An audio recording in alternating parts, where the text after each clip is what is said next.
Hello बच्चों, let's see the question which says that the 0.1 molar, that is molal aqueous solution each of urea, common salt and sodium sulfate are taken.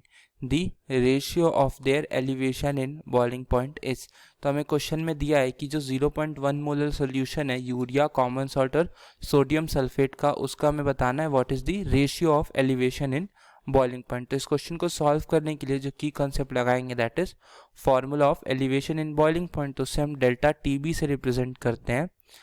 वो किसके बराबर होता है? Equal होता है आई multiplied by के B multiplied by M. तो आई जो होता है इसमें होता है वांट ऑफ फैक्टर, के बी जो होता है वो एलिवेशन कांस्टेंट फॉर सॉल्वेंट होता है, और m जो होता है वो मोलालिटी। अब क्योंकि Kb सेम है, क्योंकि सब एक्वस सोल्यूशन में है, तो सबके लिए जो Kb होगा तीनों सोल्यूशन में सेम होगा, और molality that is 0.1 is same for everyone. तो हम डायरेक्टली लिख सकते हैं कि delta t b elevation in boiling point is directly proportional to van't of factor.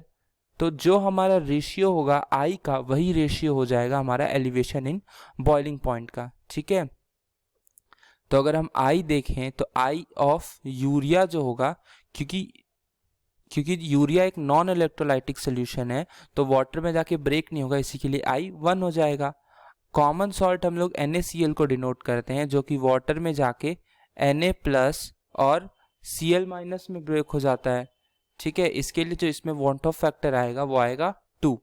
और लास्टली अगर हम देखेंगे Na2SO4 केस में दैट इज सोडियम सल्फेट जाके 2Na प्लस